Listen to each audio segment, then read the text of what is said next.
Hello बच्चों, physics with आशीष में एक बार फिर आपका स्वागत है। आज हम लोग अपने टॉपिक को आगे बढ़ाएंगे। अपने इलेक्ट्रिक पोटेंशियल और कैपेसिटर चैप्टर पढ़ रहे थे और अपने लास्ट में जो टॉपिक पढ़ा था उसमें कुछ न्यूमेरिकल करवाने थे, तो वो मैं आज करवा रहा हूँ। तो देखो, पहला क्वेश्चन अपने पास है, Na plus Cl minus ion के मध्य की दूरी 1 एंगस्ट्रॉम। ठीक है, इसके बीच की दूरी क्या है? Na प्लस Cl माइनस बोल रहा है, तो इसका मतलब सीधी सी बात है, एक तो गया प्लस ई और दूसरा क्या हो गया माइनस ई। सही बात है क्या? और इनके बीच की दूरी क्या दे रखी है? 1 एंगस्ट्रॉम। ठीक है, तो आपको क्या पूछ रहा है? डाइपोल मोमेंट पूछ रहा है सबसे पहले। तो P बराबर होता है 2aq।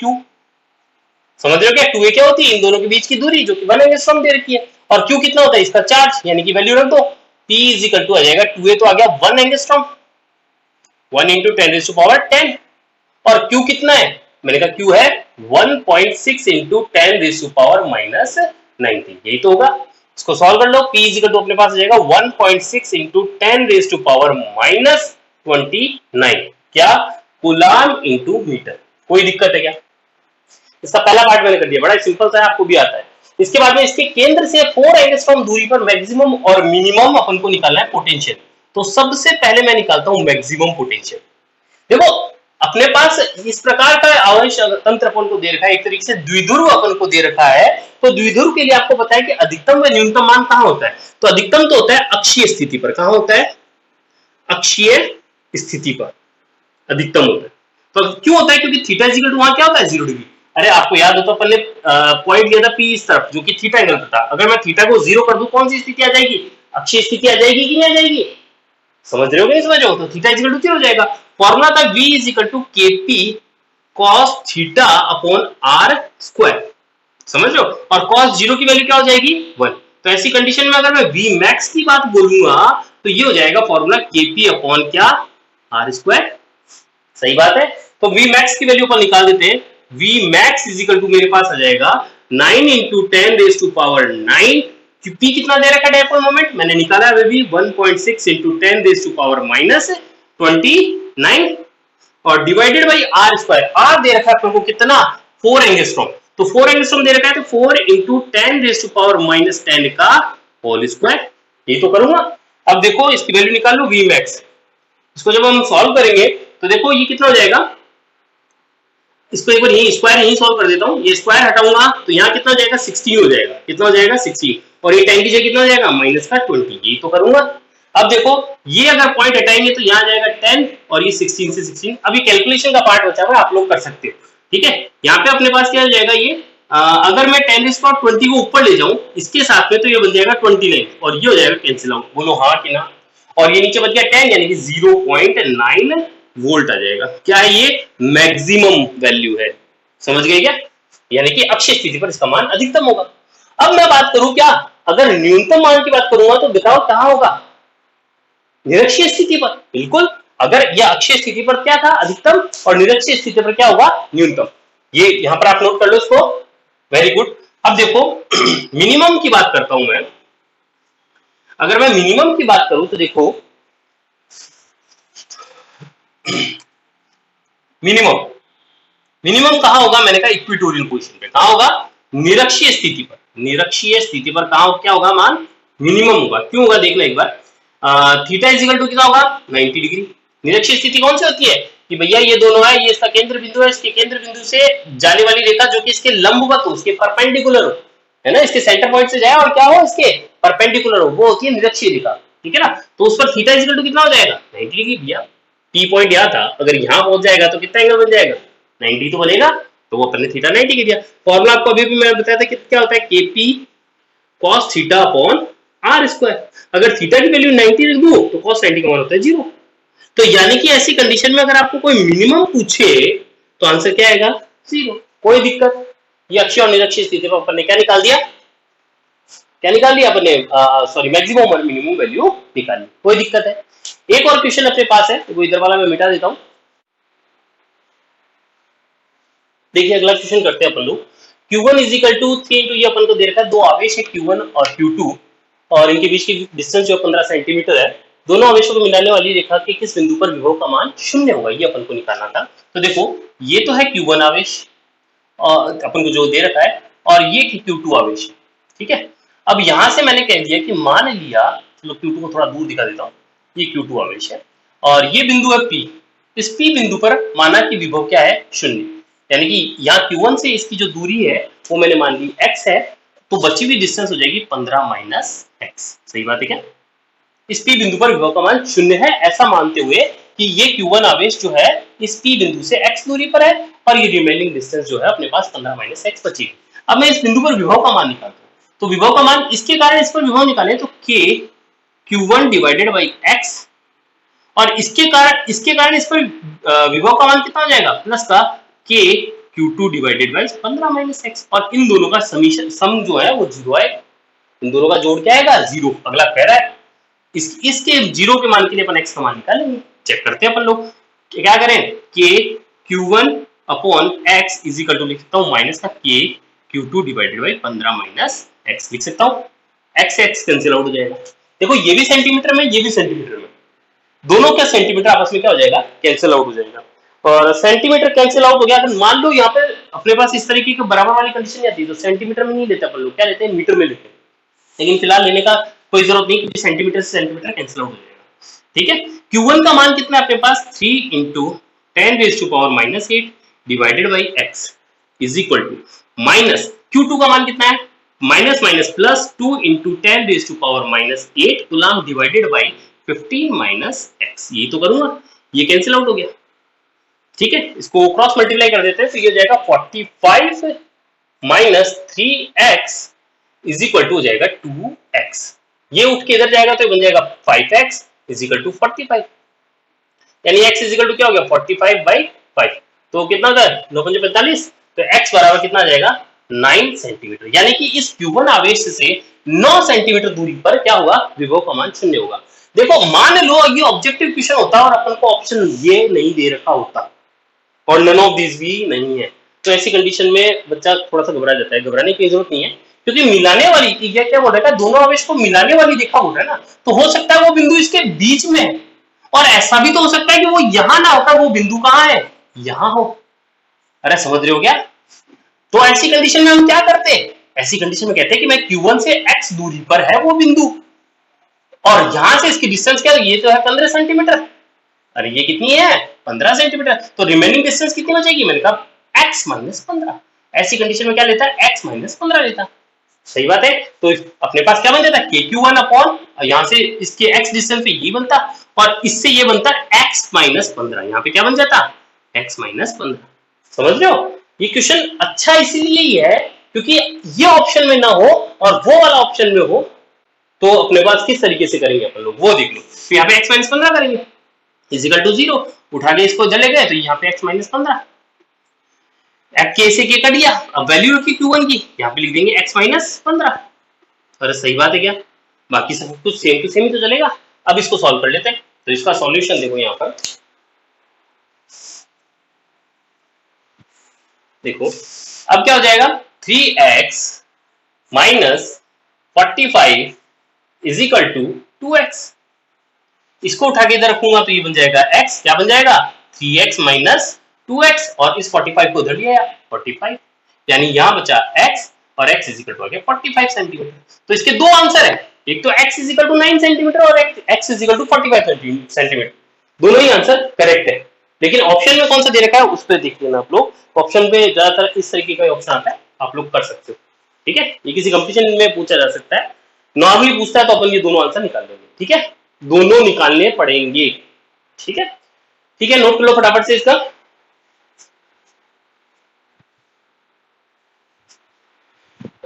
अगला टॉपिक आता है अपने पास में क्या, समविभव पृष्ठ। सम हेडिंग लगा लो, इक्विपोटेंशियल सरफेस, समविभव पृष्ठ, समविभव पृष्ठ। समविभव पृष्ठ किसे कहते हैं, बहुत ही सिंपल सी डेफिनेशन है, जिसने नहीं पढ़ा वो भी इसकी डेफिनेशन दे सकता है अपन को। क्या है इसकी डेफिनेशन, कि ऐसी सतह जहां पर विभव का मान क्या हो, समान, ऐसी सरफेस जहां पर पोटेंशियल की वैल्यू सेम बनी रहती है, उस सरफेस को क्या कहते हैं, इक्विपोटेंशियल सरफेस कहते हैं। मेरी बात समझ में आ गई क्या? बस इसमें एक वर्ड ऐड करना है तो ये परिभाषा कंप्लीटली सही हो जाएगी। विद्युत क्षेत्र के अंदर अरे भैया अगर मैं विद्युत क्षेत्र नहीं लगा रहा हूं तो हर जगह विभव समान ही है, कितना, 0। अगर मैं विद्युत क्षेत्र नहीं लगा रहा हूं तो इस दुनिया के सारे पृष्ठ क्या है, समविभव ही है। क्यों? क्योंकि वहां पर विभव का मान 0 है। तो 0 0 वाले क्या हो गए, समविभव पृष्ठ हो गए। लेकिन ये गलत है, ये परिभाषा नहीं कहलाएगी। इसमें आपको लगाना पड़ेगा क्या, विद्युत क्षेत्र के अंदर क्या है, एक ऐसा पृष्ठ जिसके प्रत्येक बिंदु पर विभव का मान समान बना रहे, इसे समविभव पृष्ठ कहते हैं। ठीक है, कर दोगे आप लोग, बहुत अच्छी बात है। परिभाषा आप लोगों ने लिख ली। अब इस परिभाषा से अपन ये कह रहे हैं कि भैया एक पृष्ठ है जिसके दो बिंदु है ए और बी। एक क्यू आवेश को बिंदु ए से बी तक ले जाने में किया गया कार्य निकालो। तो ऐसी कंडीशन में आप कार्य बोलोगे कि W बराबर क्या, Q इंटू क्या होगा, डेल्टा वी। भाई दो बिंदुओं के बीच में कार्य का अंतर ही तो निकल रहा है, तो delta W is equal to Q into delta V लिखूंगा। अब मैंने कहा इन दोनों के बीच में विभवांतर क्या है, मैंने कहा 0 है, तो किया गया कार्य भी क्या आ जाएगा, 0 आ जाएगा। अरे मेरी बात समझ में आई क्या? यानी कि यहां से यहां तक ले जाने में कोई कार्य नहीं होगा। यानी कि इसका सबसे पहला पॉइंट, इसकी प्रॉपर्टी अपन क्या पढ़ रहे हैं अब, समविभव पृष्ठ की प्रॉपर्टी यानी गुण धर्म पढ़ रहे हैं, गुण पढ़ रहे हैं। तो सबसे पहला पॉइंट मैंने कहा समविभव पृष्ठ के प्रत्येक बिंदु पर विभव का मान समान होता है। पहला पॉइंट हो गया, लिख लोगे आप लोग। दूसरा पॉइंट लिखोगे, समविभव पृष्ठ पर किसी आवेश को एक बिंदु से दूसरे बिंदु तक ले जाने में किए गए कार्य का मान क्या होगा, यानी का 0 होगा। कोई दिक्कत, दो प्रॉपर्टी होगी। तीसरा, यदि कार्य का मान 0 है, यदि कार्य का मान 0 है तो यानी कि W बराबर बल गुणा विस्थापन होता है, वो भी 0 ही होगा। अरे F डॉट डी आर क्या होगा, बल गुणा विस्थापन बराबर 0 ही तो होगा। तो ऐसी कंडीशन में हम कह सकते हैं कि F और dr जो होंगे परपेंडिकुलर होंगे। मेरी बात समझ में आई क्या? चलो मैं थोड़ा डिटेल से समझाता हूं। भैया आप लिखोगे F dr cos theta is equal to 0 degree is equal to 0। तो मैंने कहा F 0 नहीं है, dr 0 नहीं है, तो cos थीटा ही क्या है, 0 है। ये कब होगा, जब थीटा इज इक्वल टू क्या होगा, 90 डिग्री होगा। तो ऐसी कंडीशन में F जो है वो dr की क्या हो जाएगा, लंबवत। समविभव पृष्ठ में जो बल होता है, आरोपित बल होता है या विद्युत क्षेत्र के कारण जो लग रहा बल होता है, वो उसके विस्थापन के क्या होता है, लंबवत होता है। तीसरा पॉइंट क्लियर है। चौथा पॉइंट देखो, यानी कि F बराबर होता है Q इंटू ई। आप सब जानते हो F बराबर क्या होता है, Q इंटू ई। अगर यहां पर मैं Q इंटू ई लिखूंगा तो Q तो 0 नहीं है भाई, यहां पे ये भी तो लिख सकता हूं, Q into E vector dot D R is equal to 0। Q का तो कोई लेना देना नहीं है क्योंकि Q 0 नहीं है, तो E परपेंडिकुलर होगा dr। यानी कि विद्युत क्षेत्र भी क्या होगा, विद्युत क्षेत्र भी विस्थापन की क्या रहेगा, लंबवत रहेगा। मेरी बात समझ में आ गई क्या? तो ये समविभव पृष्ठ के अपने यहाँ पे प्रॉपर्टी डिस्कस की कि E परपेंडिकुलर dr होगा, F परपेंडिकुलर dr होगा, किया गया कार्य 0 होगा और प्रत्येक बिंदु पर विभव का मान समान होगा। इसके अलावा एक प्रॉपर्टी और मैं आपको बता देता हूं कि दो समविभव पृष्ठ एक दूसरे को कभी भी इंटरसेक्ट नहीं करते, एक दूसरे को कभी नहीं काटते। क्यों? अगर मान लो दो सतहों में, मान लो एक सतह ये है और एक सतह दूसरी ये है और इन्होंने एक दूसरे को काट दिया, तो इंटरसेक्शन लाइन यानी कि जो जहां काट रहा है उस लाइन के ऊपर विभव का मान 2 हो जाएंगे। और विभव का मान अगर 2 हो गए, मान लो ये 10 वोल्ट का इक्विपोटेंशियल सरफेस है, ये 20 वोल्ट का है, ये 10 का है और ये 20 का, और ये दोनों एक दूसरे को काट रहे हैं, तो इंटरसेक्शन पे 10 है कि 20 है, यानी कि एक ही जगह क्या हो गए, विभव के मान 2 हो गए, जो कि संभव नहीं है। किस कंडीशन में, समविभव पृष्ठ की कंडीशन में ऐसा संभव नहीं है। तो ये और प्रॉपर्टी होगी, तो आप 5 प्रॉपर्टीज की लिख सकते हो। इसके अलावा इस पे एक छोटा क्वेश्चन और बनता है, क्या मैं बताता हूं आपको। आपको ये पूछा जा सकता है कि बिंदु आवेश के कारण समविभव पृष्ठ की शेप कैसी होगी, बिंदु आवेश के कारण समविभव पृष्ठ कैसा होगा। तो मैंने कहा ये प्लस आवेश, मान लो प्लस है माइनस है कोई भी, तो इसके लिए आप एक स्फीयर बना दो। मैं वृत्त नहीं बोल रहा हूं, मैं क्या बोल रहा हूं, गोला बोल रहा हूं, स्फीयर बना दो। अब यहां से मान लो ये आर दूरी है, तो ये भी आर ही तो होगी, अरे ये भी आर ही होगी, ये भी आर होगी, सारी आर है। तो इस जगह विभव का मान क्या होगा, मैंने कहा के क्यू अपॉन आर, भैया आवेश क्यू है तो इस जगह क्या होगा, मैंने कहा के क्यू अपॉन आर, इस जगह क्या होगा, के क्यू अपॉन आर, अरे यही तो हो गए। तो ऐसी कंडीशन में इनके प्रत्येक बिंदु पर क्या हो गया, विभव का मान समान। तो यानी कि अगर आपसे कोई पूछे बिंदु आवेश के कारण समविभव पृष्ठ कैसा होता है, तो आप क्या बोलोगे, गोलाकार। क्या बोलोगे भाई, अरे क्या बोलोगे, गोलाकार। तो यहाँ पे समविभव पृष्ठ गोलाकार होगा। केवल ऐसा ही नहीं, आप बहुत बना सकते हो। ये प्लस आवेश है तो इसके समविभव पृष्ठ बनाओ येलो, और बनाओ मिलके येलो, और बनाओ बोले येलो, अरे समझ रहे हो क्या, ये समविभव पृष्ठ ही तो है, ठीक है। इसके बाद में एक समान विद्युत क्षेत्र के लिए समविभव पृष्ठ को खींचो, समविभव पृष्ठ को बनाइए। तो उसके लिए मैं पहले बना देता हूं, सिर्फ समझाता हूं, ऐसे आपको याद रखना है ये। इसके लिए अगर आपको इस तरीके की शेप आपको दे दे कि क्या है, यूनिफॉर्म इलेक्ट्रिक फील्ड, एक समान विद्युत क्षेत्र, तो इसके लिए समविभव पृष्ठ होता है इस प्रकार का, इसके लंबवत, अभी अभी बताया था E perpendicular to D R, तो ये एक हो गया, दूसरा इनके बीच की डिस्टेंस डी आर मैंने बता दी। तो हमेशा ये क्या होंगे, विद्युत क्षेत्र की दिशा तो इस प्रकार ई, और सतह के हमेशा क्या होंगे, लंबवत होंगे, बोलो कोई दिक्कत, ठीक है। तो यहां पर ये मैंने कह दिया ई जो है, सॉरी क्या बता रहे, एक समान विद्युत क्षेत्र जो है उसके लिए अगर समविभव पृष्ठ बनाना है तो इस प्रकार की समांतर रेखाएं बना लीजिए। अब इसको थोड़ा सा मैं समझा भी देता हूं, चलो। मैंने कहा बिंदु आवेश है, उसके कारण समविभव पृष्ठ गोलाकार होता है, ठीक है। अब यहां पर मैंने कहा इससे बल रेखाएं कैसे निकलती हैं भाई, एक तरीके से ये क्या शो कर रही है, बल रेखाएं तो होती है, तो इससे बल रेखाएं निकलेंगी कुछ इस प्रकार से, और ऐसे ही निकलेंगे। मान लो इतने से क्षेत्र में मैं अनंत रेखाएं खींच दूं, क्या कितनी रेखाएं, अनंत रेखा, तो उन अनंत रेखाओं के लिए बहुत अधिक दूरी जाने पर, बहुत अधिक दूरी पर जाएंगे तो ये लगभग एक दूसरे के समांतर नजर आएगी। मान लो मैं इतने से पृष्ठ की मैं बात करूं, समझना एक बार कि मैं इतने से भाग की बात करूं तो ये लगभग मुझे क्या दिख रही है, समानांतर ही तो दिख रही है, बहुत पास पास है, अनंत रेखाएं हैं जो कि बहुत पास पास है, तो यहां पर मुझे ये लगभग समांतर नजर आएगी। और समविभव पृष्ठ इसके लिए कैसा होगा, मैंने कहा गोलाकार, उस गोलाकार आकृति का एक छोटा सा पार्ट कैसा होता है, समतलित होता है, समझ रहे हो क्या। तो ये समतलाकार क्या हो जाएंगे, समविभव पृष्ठ हो जाएंगे, यानी कि ये एक तरीके से उस गोले का एक छोटा सा पार्ट ही तो है, कोई दिक्कत, ज्यादा डिटेल में मत जाओ, याद रख लो आप लोग ये बात कि इसके लिए विद्युत क्षेत्र कैसा होगा, इस प्रकार। इसके अलावा एक और चीज बताता हूं तुमको, वो भी आपको ध्यान में रखनी है कि अगर आपसे बोल दे कि दो आवेश एक दूसरे से, दो समान प्रकृति के आवेश एक दूसरे से कुछ दूरी पर रखे हैं, तो इसके लिए समविभव पृष्ठ बनाओ, ये प्लस प्लस, ठीक है। तो इसके लिए समविभव पृष्ठ बनेगा, गोलाकार ही होता है, इनके लिए गोलाकार ही होगा, इसी प्रकार इसके लिए भी कैसा होगा, गोलाकार ही होगा, ठीक है। अंत में आप इस प्रकार का शो कर देना, ये इस जगह जो होगा इनके पृष्ठ पर विभव का मान समान होगा। ध्यान से सुन लेना भैया, यहां पर जो निकाला जाता है विभव का मान हर बिंदु पर, जैसे इसके कारण इस बिंदु पर विभव का मान और इसके कारण इस बिंदु पर विभव का मान, ठीक है ना, वो फिर पूरी सतह के लिए समान होगा, ठीक है ना। वैसे ये एकदम सेंट्रिक नहीं होती है, लेकिन हम लोग क्वेश्चन के पॉइंट ऑफ व्यू से हम लोग क्या बना देंगे, एकदम सेंटर में बना देंगे आवेश को, और इस प्रकार बनेंगे। वास्तव में ये सेंटर में नहीं होती है, लेकिन इसको बस शो करना है कि भैया इस प्रकार से जो है ये क्या होगी, समविभव पृष्ठ इसके होंगे, ठीक है। इसके अलावा मैं आपको बात करूं कि अगर ये बोल दे, क्वेश्चन पूछ ले, तो भैया आपका जवाब तो देना ही पड़ेगा।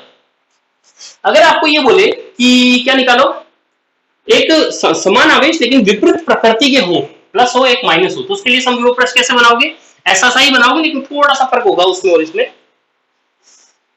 मैंने कहा एक तो है प्लस और दूसरा है माइनस, ठीक है। इसके लिए समविभव पृष्ठ ऐसा ही होगा, ऐसा ही होगा, इसके लिए भी ऐसा ही होगा। वैसे इसमें भी मैं बता दूं, ये जो आवेश प्लस होता है ना, वो एकदम सेंटर पे नहीं होगा, यह भी इस माइनस जो है वो एकदम सेंटर पे नहीं होगा, ठीक है ना। लेकिन उतनी डिटेलिंग में नहीं जाऊंगा, क्योंकि बहुत ही कॉम्प्लेक्स कंडीशन ही आ जाती है समझाने की वे में। तो यहां पर मैंने कहा कि आप लोग बना देना चाहिए सेंटर में, क्योंकि आपकी किताबों में भी ऐसा सही दिया हुआ होता है।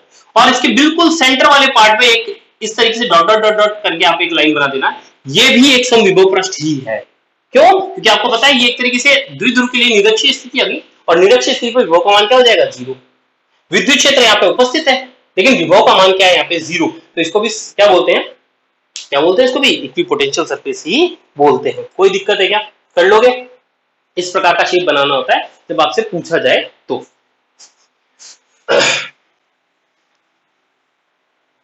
इसके बाद में एक और छोटा सा टॉपिक आता है, विद्युत क्षेत्र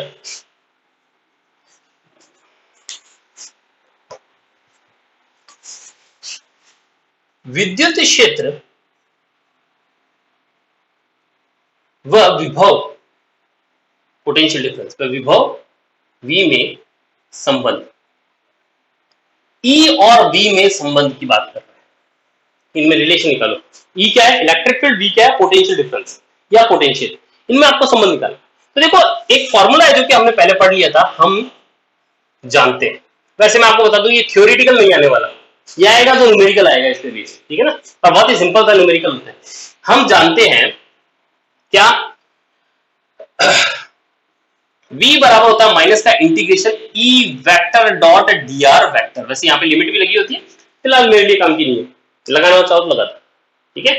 infinite to a infinite to b जो भी लगाना चाहते हो, फिलहाल मेरे लिए कोई काम की नहीं है। ये अगर इससे पहले के स्टेप की मैं बात करूं, यानी कि मैं समाकलन को हटाऊं, तो ये स्टेप कैसी होती है? मैंने कहा dv is equal to minus का e vector dot dr vector, यही तो होता।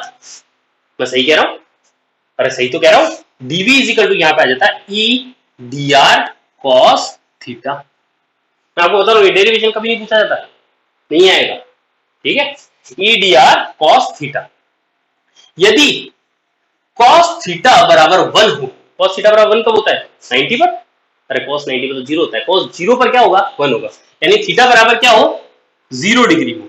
तो ऐसी कंडीशन में dv बराबर, एक तरीके से कंडीशन आ गई, e इंटू dr, माइनस खा गया क्या, ठीक है, e इंटू dr। यहां से e बराबर मेरे पास आता है माइनस का dv अपॉन dr। अगर मैं डायरेक्शन की भी बात करूं तो यहां पे आएगा r कैप, इसके अनुदिश हो गए, ठीक है। अब इसको मैंने कहा, अब ये देखो अवकलन के अंदर घुसेगा, आंशिक अवकलन में आएगा। क्या कहे, मान लो एक्स वाई जेड डायरेक्शन में कहे, तो मैंने कहा एक्स डायरेक्शन में ex, y डायरेक्शन में ey और z डायरेक्शन में ez अगर इलेक्ट्रिक फील्ड की वैल्यू हो, तो इसको लिखेंगे माइनस का del v by del X minus का del v by del y। और ये डेल क्या है? आंशिक अवकलन कहलाता है। अगर मैं एक सदिश के रूप में बोलूं कि भैया आर वेक्टर क्या होता है? xi plus yj plus zk, मतलब उसके कोऑर्डिनेट है x y z। तो उसके अगर मैं स्थिति सदिश के फॉर्म में लिखूं, पोजीशन वेक्टर के फॉर्म में लिखूं आर वेक्टर को, तो R vector is equal to होगा xi plus yj plus zk, ऐसा हम लिखते हैं। 11वीं क्लास में हमने वेक्टर में खूब खेला है। अगर मैं उसी प्रकार से विद्युत क्षेत्र के भी घटक कर दूं, x दिशा में क्या है, y दिशा में क्या है, z दिशा, क्योंकि विद्युत क्षेत्र क्या है? सदिश राशि, तो मैं कर सकता हूं। तो ऐसी कंडीशन में पूर्ण अवकलन नहीं लगता, आंशिक अवकलन लगता है। तो उसके लिए अपन ऑपरेटर काम में लेते हैं डेल, क्या? Del v by del X, del v by del Y और माइनस का del v by del z। E vector की वैल्यू क्या होगी? मैंने कहा E X I cap plus E Y J cap plus E Z की cap, यही तो लिखेंगे हम लोग। E vector is equal to, अब ये वैल्यू यहां पे रख दो, मैंने कहा माइनस का del by del X V I cap plus minus ये आएगा माइनस का del V by del Y J cap minus का del V by del Z की कैप, ठीक है। ये E vector is equal to मेरे पास आ जाएगा। मैं क्या करूंगा, मैं माइनस कॉमन ले लेता हूं, ठीक है। Del by del X I cap plus del by del Y J cap plus del by del Z K cap, ये लिखा जाएगा। और v जो है वो इस तरफ लिखा जाएगा, यहाँ ध्यान से सुन लेना भैया, अवकलन में जो है ऑपरेटर की स्थिति को बदलते नहीं है। तो यहाँ पर मैं v ये इस तरफ था ना, तो मैं इधर ही लिखूंगा। अगर ये इस डेल के इस तरफ होता तो मैं इधर लिखता। समझ रहे हो मेरी बात? इनकी पोजीशन फिक्स होती है। तो ई वेक्टर मेरे पास आ जाएगा। ये जो है वो एक कहलाता है डेल ऑपरेटर, डेल संकारक कहलाता है। और उसके रिप्रेजेंट कैसे करते हैं? इस प्रकार से करते हैं। और ये भी, इसको अपन ये भी लिखते हैं माइनस का ग्रेडियंट, इसको ग्रेडियंट भी कह सकते हैं, प्रवणता। ग्रेडियंट मतलब प्रवणता, ग्रेडियंट v। कोई दिक्कत है क्या? कर लोगे? कुल मिला के जो है ना, देखो जहां से चले थे वहीं पे आ गए, यही है चीज काम की।